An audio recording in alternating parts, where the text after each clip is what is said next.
ٹھیک ہے کوئی بات نہیں. آپ آ جائے. ٹھیک ایک منٹ کر لیں, آپ چھوڑ دیں. بسم اللہ الرحمن الرحیم. جس طرح آپ دیکھ رہی ہے, ساری قوم دیکھ رہی ہے, ساری دنیا دیکھ رہی ہے, ایک مفرور شخص کو جو سزا یافتہ تھا, جس طرح سے اسے ہیتھرو ایئرپورٹ پر ہمارے امبیسڈر نے سی آف کیا, وہ بھی تاریخ میں ایک لکھا جائے گا. جن کو گرفتار کر کے ڈپورٹ کرنا اس کا فرض تھا, اس کو وہ ریسیپشن کر کے وہاں چھوڑنے جاتا ہے. اور پھر جس طرح سے اسلام آباد ایئرپورٹ پر بائیو میٹرک مشین چل کے جاتی ہے ہائی کورٹ کی, کمال ہے. ایک طرف تو سابقہ وزیر اعظم کو ہائی کورٹ کے بائیو میٹرک کمرے سے, ہائی کورٹ کے کمرے سے, اسلام آباد ہائی کورٹ کے کمرے سے جس طرح اس کو تشدد کر کے گرفتار کیا جاتا ہے, اور جس طرح ہائی کورٹ کے عملے پر تشدد کیا جاتا ہے, وکلاء پر تشدد کیا جاتا ہے, اس کی ملکیت جو دروازے تو اور جو ٹیبل سے اور جو وہاں چیزیں موجود تھیں کمرے کے اندر, جس طرح ان کو توڑا جاتا ہے اور توڑ پھوڑ کی جاتی ہے, اور اس پر جو ہے آج تک کوئی کارروائی نہیں ہوئی ہے. حالانکہ سپریم کورٹ نے 11 مئی کو کہہ دیا کہ یہ غیر آئینی اور غیر قانونی طور پر انہیں گرفتار کیا گیا, اور ایکسیس ٹو جسٹس کی بنیادی حقوق کو ہی ڈینائل یہ کی گئی. تو اس کے بعد ان کے خلاف تو کوئی ایکشن نہیں ہوا ہے. اور پھر دیکھیں کہ جس طریقے سے ہم نے اور آپ سب نے دیکھا کہ جس طرح ان کے کاغذات نامزدگی منظور کیے گئے, انہی ذل سبحانی کے جن کو لایا گیا ہے چوتھی مرتبہ وزیر اعظم بنانے کے لیے, وہ کیسے آپ کاغذات نامزدگی منظور کر سکتے ہو؟ ہمارے تو امیدواروں کے, آج میرے داماد کو جو ہے اس کے ڈیرہ غازی خان سے عمر کھوسا کے پرپوزر اور سیکنڈر کو اٹھا لیا گیا ہے اور غائب ہیں, ریٹرننگ آفیسر صاحب غائب ہو گئے ہیں, اور ان کے بھائی کے جو ہیں وہ 2 پرچے اور درج کر کے کہا پہلے بیل کروا کے لاؤ, جو سابقہ ایم پی اے سٹنگ تھا پی ٹی آئی کا. یہ سارے جگہ آل اوور پاکستان ہو رہا ہے یہ ہمارے ساتھ. یہاں جناب ذل سبحانی کے کاغذات نامزدگی منظور کر لیے جاتے ہیں, اس کے باوجود کہ سپریم کورٹ نے انہیں 62(1)(f) میں تاحیات نااہل قرار دیا ہوا ہے, اور اس پر نظر ثانی بھی سپریم کورٹ سے خارج ہو چکی. اور پریکٹس اینڈ پروسیجر ایکٹ میں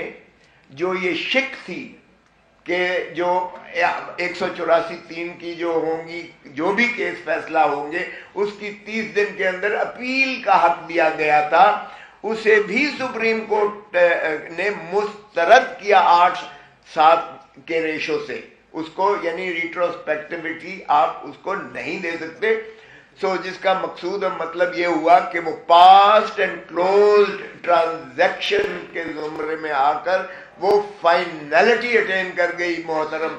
نواز شریف صاحب کی نااہلی, تاحیات نااہلی. اب اگر کوئی ایک طریقہ تھا اس کو دور کرنے کا, کیونکہ وہ تو الیکشن ایکٹ کی 2017 کی جو ترمیم تھی وہ تو سانے آ گئی, تابع آ گئی اس پریکٹس اینڈ پروسیجر ایکٹ کے وہ مسترد کرنے کے اس اپیل کی شک کو. سو اس کا مطلب یہ ہوا کہ اگر کسی طریقے سے آپ نے اسے اہلیت دینی ہے یا اس فیصلے کو جو سپریم کورٹ کا ہے اس کو آپ نے اوور ریچ کرنا ہے, تو ایک ہی طریقہ ہے کہ آرٹیکل 184 آرٹیکل 96 میں F1 میں 90F1 میں آپ ترمیم کیجئے گا کہ جو 1C جو 1F کیا ہے کہ جو صادق اور امین نہیں ہوگا وہ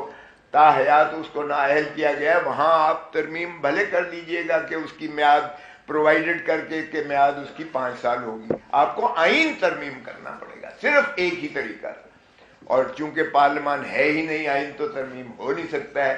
تو یہ ان کے تو بادشاہ سلامت کے جو ہے کاغذات نامزدگی سارے منظور کر لیے گئے, اور ہمارے کسی امیدوار کے ابھی تک جو ہے اعلان نہیں کیا گیا. اور کل جو آخری تاریخ ہے اس پر بھی دیکھیے گا کہ کس قسم کی یہ پاکستان کی تاریخ کی بدترین پری پول ریگنگ ہے، بدترین پری پول ریگنگ ہے۔ اور اس سوشل میڈیا کے زمانہ میں یہ کیا سمجھتے ہیں کہ دنیا جو ہے اس کو بالکل نظر انداز کر کے دیکھ نہیں رہی ہے، سبھی دیکھ رہے ہیں۔ سو اگر آپ نے یہی فیصلہ طے کر کے آئے ہو لندن پلان کے مطابق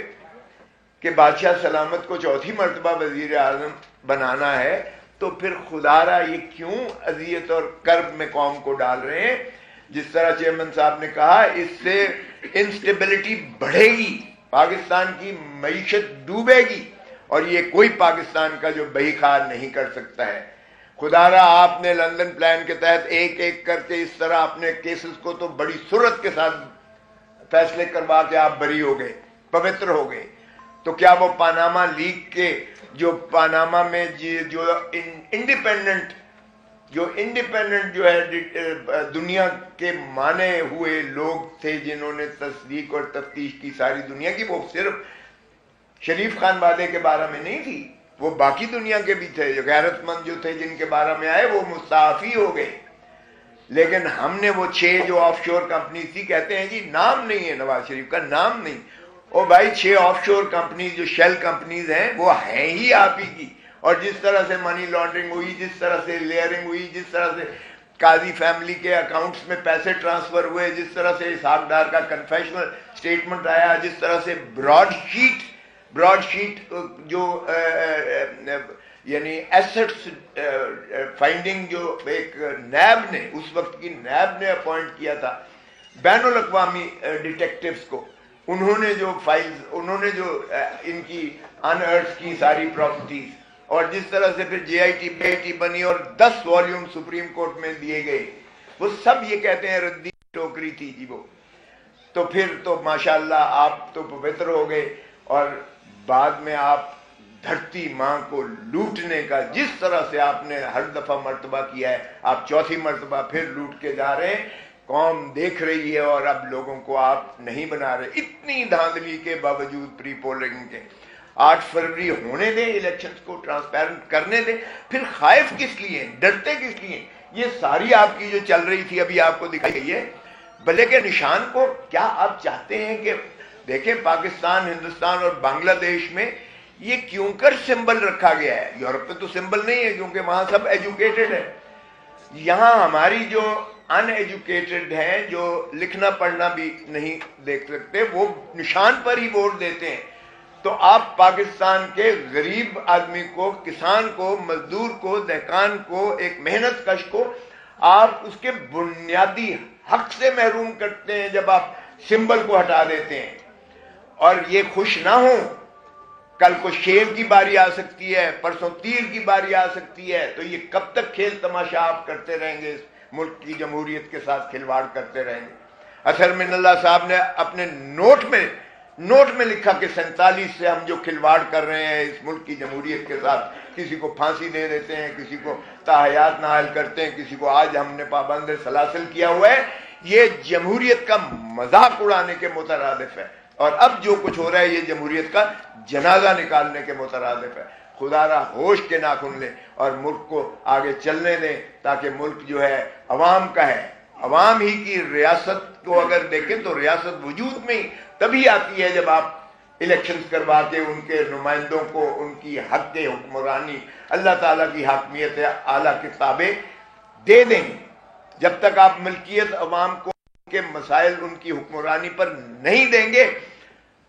تب تک جو ہے آپ کا ملک آگے نہیں بڑھ سکتا ہے۔ اور پھر آیا آرٹیکل 5 میں لکھا گیا کہ وفاداری آئے عوام کے ساتھ اور تابعداری آئین کے ساتھ، یہ لازم کر دی گئی ہے ہر پاکستانی پر، چاہے وہ چیف جسٹس آف پاکستان ہو، چاہے وہ فوج کا سربراہ ہو، چاہے وہ کوئی بھی ہو، صدر ہو یا ہو۔ سو تابعداری اور وفاداری عوام اور آئین کے ساتھ ہے۔ تو اس کو ملحوظ رکھتے ہوئے الیکشنز کو فیئر اینڈ فری ہونے دیں، تبھی ہمارا مملکت جو ہے وہ انشاءاللہ ترقی کر پائے گی۔ Thank you. کوسا صاحب یہ بتائیے گا کہ یہ جو الیکشن کمیشن نے آر او کا معاملہ بہار کا چیلنج کیا سپریم کورٹ میں، ہم یہ دیکھتے ہیں, قوم یہ دیکھ رہی ہے کہ سندھ کے چیف الیکشن کو تبدیل کر دیا ایک جماعت کے اعتراض کے اوپر, MKM کے, جبکہ یہاں پر ایک آر او کا معاملہ تھا, اس کا تبدیل نہیں کیا جا سکتا. اس کو چیلنج کرنے سے کیا پیغام دیا جا رہا ہے؟ دیکھیں یہ تو آپ کے سامنے ہے کہ اس وقت جو آر اوز ہیں, ریٹرننگ آفیسرز ہیں, وہ ڈپٹی کمشنر اور اسسٹنٹ کمشنر یا ADCGs ہیں ایڈمنسٹریٹو ہائرارکی میں. ان کے تو جس طرح سے شاہ محمود قریشی کو جب سپریم کورٹ نے بیل لی تو ان کو جس طرح سے دھکے دیے گئے, وہ دراصل شاہ محمود قریشی کو دھکے نہیں دیے گئے, وہ سپریم کورٹ کو دھکے دیے گئے. سپریم کورٹ کے اس حکم کی تذلیل اور تضحیق کی گئی ہے, اور ایک ڈپٹی کمشنر جو ہے اسلام آباد